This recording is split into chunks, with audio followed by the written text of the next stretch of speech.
Olá pessoal, seja bem-vindo no canal Ana da Figueira. Se você não é inscrito, se inscreva, deixa o like, compartilhe o canal. Então, o Papa Francisco promete inaugurar a religião mundial e diz que Jesus é Satanás. O Papa Francisco é um dos homens mais odiados do mundo hoje. O que mais o odeiam não são ateus, nem protestantes, nem muçulmanos, mas cristãos e seus próprios seguidores.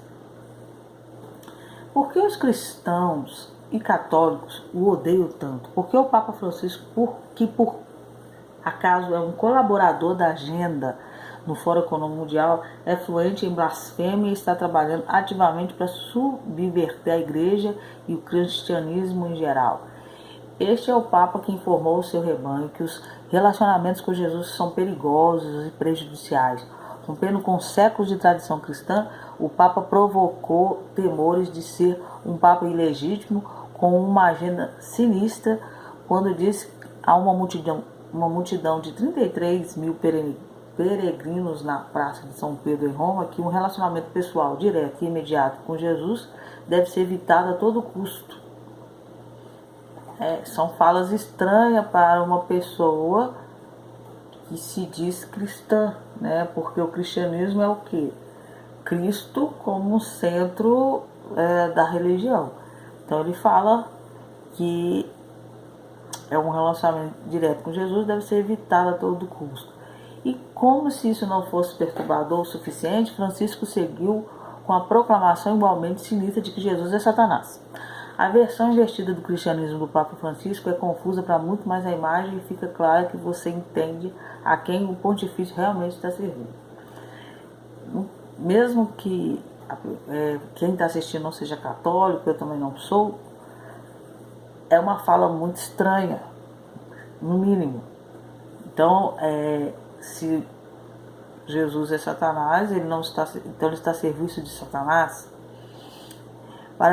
Para citar a candidata presidencial francesa Marine Le Pen, o Papa Francisco é um bulldog globalista leal à nova ordem mundial. É lógico que ele é leal à nova ordem mundial. Para quem não sabe, os bancos lá do Vaticano são da família Rothschild. Em 2017, o Papa Francisco pediu um governo mundial único e autoridade política, argumentando que a criação de um governo mundial é necessária para combater as questões como mudanças climáticas. Falando ao jornal El Universo do Equador, o Papa disse que as Nações Unidas não têm poder suficiente e devem receber o controle governamental total para um bem da humanidade. Que a ONU não tem poder de nada é óbvio, eles não fazem nada. Perturbadoramente, os líderes religiosos mundiais também estão começando a se unir para pregar sobre o mesmo inário, instruindo suas ovelhas a aceitar os componentes do governo mundial da nova ordem mundial. Isso está acontecendo? Tá. As religiões em si estão muito voltadas à nova ordem mundial, ainda que de forma sutil. Agora o Papa Francisco está desafiando ativamente as escrituras bíblicas ao trabalhar para criar uma religião mundial. Primeiro, Francisco chocou o mundo cristão ao hospedar orações islâmicas e recitais no Alcorão no Vaticano. Olha só, ele começou a colocar orações islâmicas do Alcorão no Vaticano. Cristãos de todo o mundo devem visitar mesquitas e louvar a Allah. De acordo com o Papa Francisco, que deu exemplo em sua visita a Istambul, entrar numa mesquita azul, tirar os sapatos, encarar a Meca e louvar o Deus muçulmano. Allah é o mesmo Deus de Israel? Ao meu ver, não. Porque Deus jamais escolheria um povo aqui e aí escolheria um outro povo ali para matar o povo que ele escolheu aqui. Eu acho muito estranho, no mínimo. Então, para mim, Allah não é o mesmo. Então veio a cerimônia pagã e adoração de ídolos descarada nas dependências do Vaticano. Houve uma cerimônia pagã, sim, mas isso não foi uma, né? São várias. E caso você tenha perdido, líderes mundiais de um conjunto diversificado de comunidades pediram a unidade mundial em uma conferência interreligiosa no Cazaquistão na semana passada. Segundo Francisco, o pluralismo religioso, que é expressamente proibido na Bíblia, é uma expressão da sabedoria e da vontade de Deus. Não sei se você entendeu, pluralismo religioso é adoração a outros deuses. Aí ele fala que é a sabedoria da vontade de Deus. Aqui está um pouco da história da Agência Católica de Notícias. O congresso interreligioso do qual o Papa participou essa semana no Cazaquistão adotou uma declaração chamando o pluralismo religioso de uma expressão da sabedoria da vontade de Deus na criação. A declaração de 35 pontos foi adotada pela maioria dos delegados do 7º Congresso de Líderes das Religiões Mundiais e Tradicionais em 15 de setembro. Ou seja, quando fala líderes de religiões mundiais, está falando que essas pessoas também concordaram com o Papa Francisco. E quando fala religiões, vocês viram que inclui o islamismo, o judaísmo e o cristianismo, também vai pastores ali. Não é só os católicos, os evangélicos também. Não é a primeira vez que o Papa encoraja a humanidade a aceitar a nova ordem mundial e tudo que ela implica. Em 2019, o Papa assinou um pacto histórico com líderes das principais religiões do mundo, aproximando mais de uma religião mundial, um dos objetivos da nova ordem mundial. Em 2019, foram líderes muçulmanos, muçulmanos e judaísmo também estava presente. E tinha um pastor representando os evangélicos, inclusive esse pastor era do Rio de Janeiro. Segundo o documento produzido pelo Papa Francisco, ou publicado no site oficial do Vaticano, todas as religiões devem ser consideradas iguais. E o Islã é tão aceitável a Deus quanto o cristianismo. Aí você vê que a mistura de uma religião única é uma aceitação de tudo. Então não vai ser um único Deus, não vai ser vai ser vários. Na realidade, o apelo por um governo global, uma religião mundial pelo Papa Francisco e outros elitistas ricos não tem nada a ver com erguer nações empobrecidas ou salvar a humanidade. Em vez disso, tal governo garantiria desigualdade global de riqueza, vigilância global do tipo promovido pelo Fórum Econômico de Klaus Schwab e um mundo governado pelos exatos interesses corruptos que usaria aquela doença. Por que o edifício da sala de audiências papal no Vaticano foi construído com a forma de um réptil gigante? Desde o momento que o cardeal George Bergoglio se tornou em 2013 especialista em profecia, foram lá alegando que o novo Papa é Pedro o Romano, cumprindo a profecia de São Malaquias. De acordo com São Malaquias, o santo irlandês, que previu corretamente 111 papas antes da nomeação do 12º Papa, Pedro o Romano seria o anticristo. Os fãs do juízo final encontraram maneiras de vincular cada frase a um papa correspondente ao longo dos séculos. Essa é a profecia que fala que o último papa seria o último papa e havia apostasia, enfim. Eu acredito que o Papa, na verdade, ele quer unir todas as religiões e levantar um único Deus dele, da pessoa dele. Como ele fala que Jesus é Satanás, então ele serve a Satanás.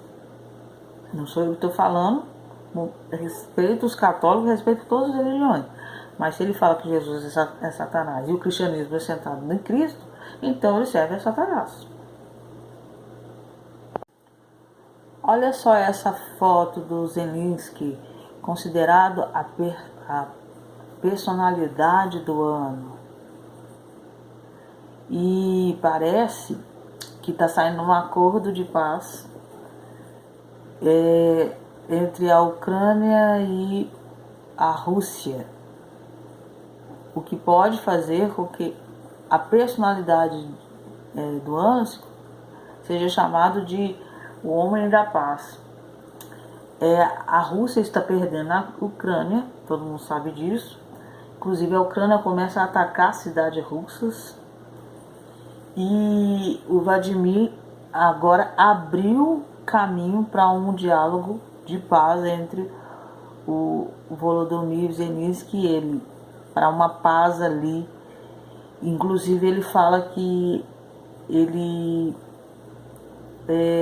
se arrepende de algumas coisas que levaram à guerra, que foram desnecessárias.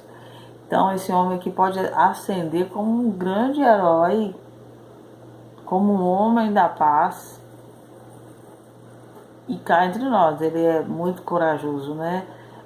É um homem que todo mundo hoje conhece e fala. Depois de viver sob um governo ucraniano que cuidou deles por tanto tempo, é uma sensação chocante e desorientadora.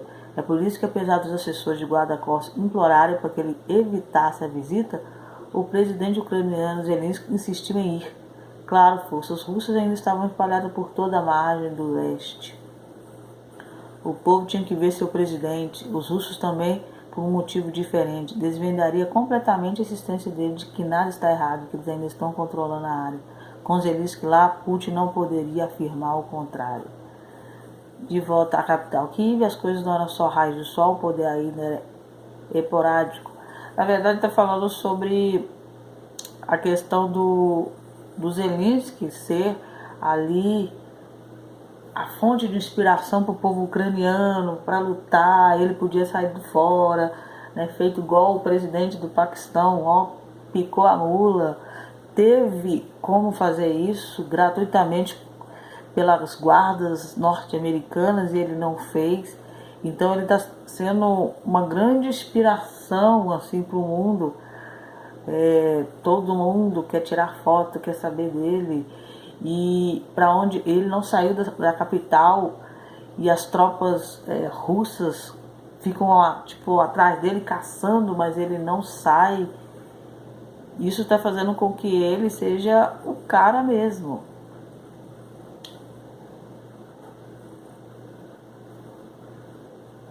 Aqui ele, olha, como os ucranianos o reconhecem como uma grande figura, né? Um grande chefe de Estado. Um dos assessores de Zelensky é natural de Kherson e ela chorou ao ver a bandeira ucraniana mais uma vez hasteada na cidade, chamada de Slava Ukraini, Glória à Ucrânia. O presidente Zelensky tem um iPhone de último modelo que ele usa para se comunicar não apenas com seus próprios cidadãos, mas com o mundo em geral. Até a celebridade Hollywood visitaram Zelensky em seu complexo em Kiev, muitas delas levando presente e concordando em servir como celebridades embaixadoras da Ucrânia para a causa. Há uma infinidade de maneiras pelas quais o presidente ucraniano é capaz de mostrar a todos que nem mesmo a Rússia, temida pelo resto do mundo, derrubará seu país. A lista de líderes mundiais que fugiram dos seus próprios países em tempos de guerra ou turbulência política é longa. Aí você vê que ele não fugiu, né?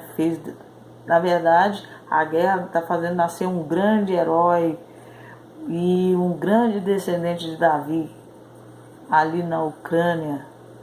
Ele sempre está falando de judaísmo, sempre está falando de Israel. E ele parece mesmo um Davizinho na frente de um Golias. E vai ganhando a guerra, né? Então é isso, que Deus abençoe.